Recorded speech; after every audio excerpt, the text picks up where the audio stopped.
ಬಗರ್ ಹುಕುಂ ಯೋಜನೆ ಅಡಿಯಲ್ಲಿ ಭೂಮಿ ಪಡೆಯಲು ಸಲ್ಲಿಸಿದ್ದ ಅರ್ಜಿಗಳನ್ನು ತಿದ್ದುಪಡಿ ಮಾಡಿದ್ದಾರೆಂದು ಬಂದ ಸಾರ್ವಜನಿಕರ ದೂರಿನ ಮೇರೆಗೆ ಲೋಕಾಯುಕ್ತ ಅಧಿಕಾರಿಗಳು ತಂಡವಾಗಿ ಆಗಮಿಸಿ 7 ಸ್ಥಳಗಳಿಗೆ ಏಕಾಏಕಿ ದಾಳಿ ನಡೆಸಿ ಕಡತಗಳನ್ನು ಪರಿಶೀಲಿಸಿ ಗ್ರಾಮ ಸಹಾಯಕರು ಸೇರಿದಂತೆ 10 ಜನರ ಮೇಲೆ ಮೊಕದ್ದಮೆ ದಾಖಲಿಸಿ 5 ಜನರನ್ನು ಬಂಧಿಸಿರುವ ಘಟನೆ ನಾಗಮಂಗಲದ ಕಂದಾಯ ಇಲಾಖೆಯಲ್ಲಿ ನಡೆದಿದೆ.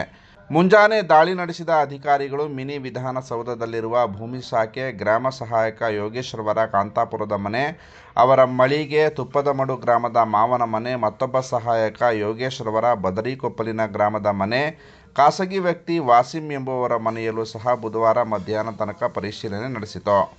ದರಖಾಸ್ತು ಯೋಜನೆಯ ಸಾಗುವಳಿ ನಕ್ಷೆ ಮತ್ತು ವಿಸ್ತೀರ್ಣದ ಜೊತೆಗೆ ಫಲಾನುಭವಿಗಳ ಹೆಸರು ಮತ್ತು ದಾಖಲಾತಿಗಳನ್ನು ಸತೀಶ್, ದಾಖಲೆಗಳ ವಿಭಾಗದ ಯೋಗೇಶ್, ಕಾಂತಾಪುರ ಗ್ರಾಮದ ಸಹಾಯಕ ಯೋಗೇಶ್ ಮತ್ತು ವಾಸಿಂ ಎಂಬಾತ ಸೇರಿದಂತೆ ಮೈಸೂರಿನ ಹೋಟೆಲ್ವೊಂದರಲ್ಲಿ ದಾಖಲೆಗಳನ್ನು ಅಕ್ರಮವಾಗಿ ನಕಲಿ ಸಹಿ ಮಾಡಿ ಅಧಿಕಾರ ದುರ್ಬಳಕೆ ಮಾಡಿಕೊಂಡಿರುವುದರ ಜೊತೆಗೆ ಎಚ್ಎನ್ ಕಾವಲಿನ ಜಮೀನು ಮತ್ತು ತಾಲೂಕಿನ ವಿವಿಧೆಡೆ ತಮಗೆ ಬೇಕಾದವರ ಹೆಸರಿಗೆ ತಿದ್ದುಪಡಿ ಮಾಡಿ ಫೈಲ್ಗಳನ್ನು ಮೂಲ ಕಡತಗಳ ಜೊತೆಗೆ ತಹಸೀಲ್ದಾರ್ ಸಹಿಗಾಗಿ ಕಳಿಸುತ್ತಿದ್ದಾರೆಂದು ಮತ್ತು 350ಕ್ಕೂ ಹೆಚ್ಚು ಎಕರೆ ಜಮೀನು ಹಂಚಿಕೆಯಲ್ಲಿ ಭ್ರಷ್ಟಾಚಾರ ನಡೆದಿರುವುದರ ಬಗ್ಗೆ ಸಾರ್ವಜನಿಕರಿಂದ ಬಂದ ದೂರಿನ ಮೇರೆಗೆ ಈ ದಾಳಿ ನಡೆದಿದೆ ಎಂದು, ಇದರಲ್ಲಿ ಖಾಸಗಿ ಪ್ರಭಾವಿ ಕೈವಾಡವಿದೆ ಎಂದು ತಿಳಿದುಬಂದಿದೆ.